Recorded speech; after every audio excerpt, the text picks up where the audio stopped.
Welcome back to the channel. There's going to be a lot of news this week about Nintendo fiscal reports and Sony fiscal reports.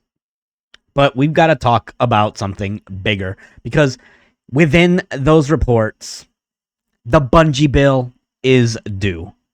And Sony's $3.6 billion gamble on Bungie is officially turning into a financial horror story. If you thought the layoffs and the delays were the end of it, think again. Sony just recorded a massive $560 million loss for the end of 2025 fiscal year, specifically tied to Bungie. To put that in perspective, Sony has now lost nearly $765 million on the Bungie deal in a single year.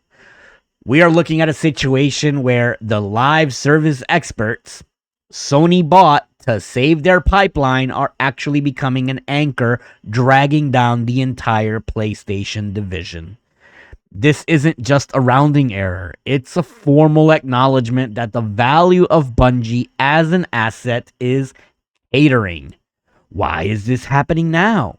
Because Marathon, Bungie's big swing into the extraction shooter market, is doing all right, but it's currently on life support just 2 months after its March 5th launch. While the critics have liked it, the players are kind of weak.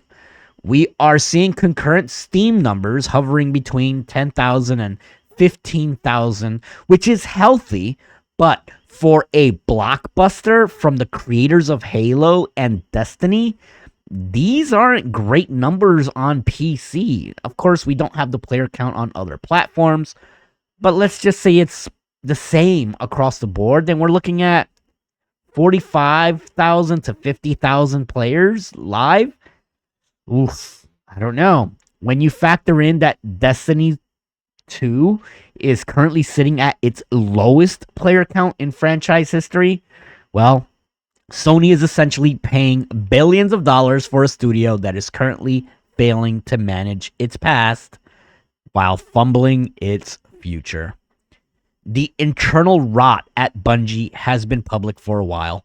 Multiple rounds of mass layoffs, the removal of CEO Pete Parsons, and a complete culture shift haven't fixed the core problem. Their games aren't hitting. Sony pointed directly to the recoding impairment losses against Bungie's intangible assets. To explain why their otherwise decent fiscal performance took a hit, in plain English, they overpaid. And the assets, meaning the IP and the talent, aren't worth what they used to be. The irony here is that Sony bought Bungie to teach the rest of PlayStation how to make good live service games. And instead, Bungie is the one needing a bailout. There is already talk behind the scenes of more aggressive moves to make Marathon savable, like slashing that $40 price tag or forcing it into a free-to-play model just to get bodies back into the lobby. But look at the landscape. The Nintendo Switch 2 has been out for over a year now, dominating the hardware conversation. They've sold 20 million in a year and capturing that casual market.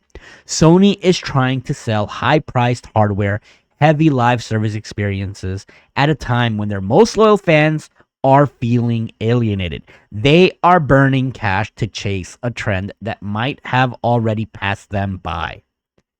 If you've been feeling like Sony has been getting a little too comfortable holding your digital library hostage, you aren't alone. Because a federal judge also agreed recently, if you took a look at our video, that we're looking at massive preliminary approval for the class action lawsuit that hits Sony right where it hurts. More money and how they control how you buy games.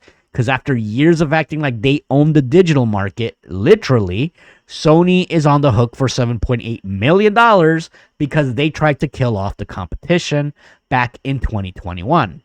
This lawsuit accused Sony of monopolizing the market by blocking third-party retailers like Amazon, Best Buy, GameStop from selling you digital game codes.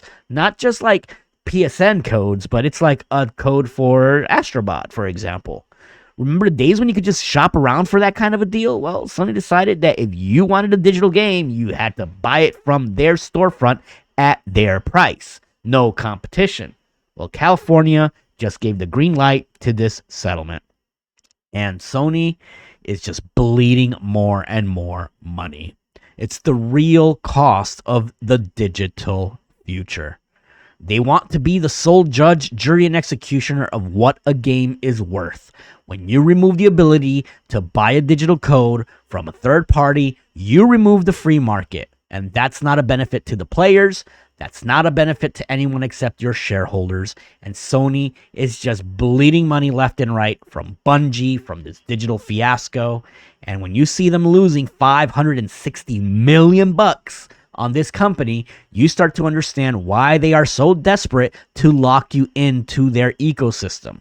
They need every cent of that 30% cut from digital storefronts to cover up their massive corporate blunders.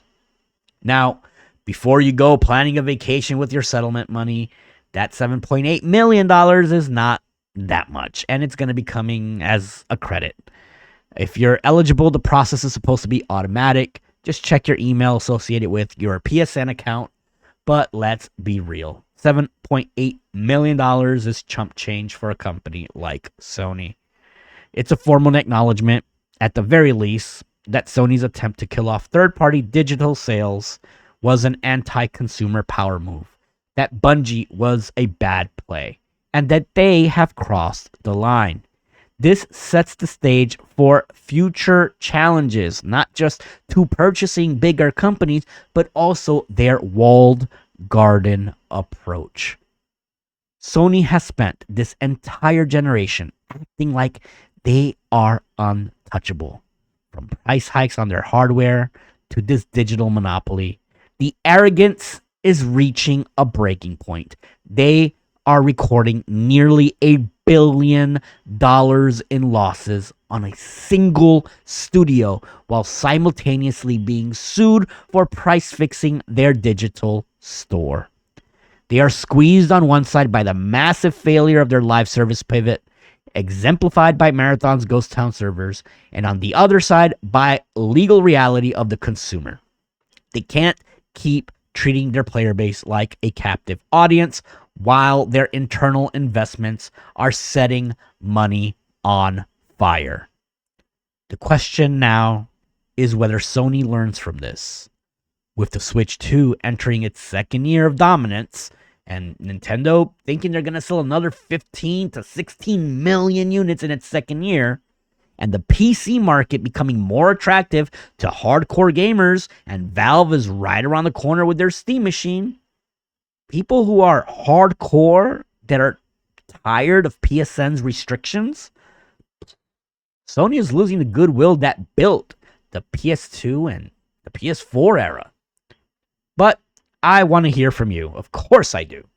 Is $7 million enough of a slap on the wrist for a company worth billions? Or is this just a cost of doing business while they continue to tighten the grip on your digital library? And for Bungie fans specifically, is there any saving Marathon at this point? Or is this the beginning of the end for the studio and Sony just dropping them all together and then, I don't know, calling it a loss? Drop a comment below. Let's talk about it. Make sure you are subscribed for the actual data without the corporate spin. This is Star Flag Media Gaming. Leave a comment, subscribe. I'm here for it all. And I will catch you guys in the next video. Peace.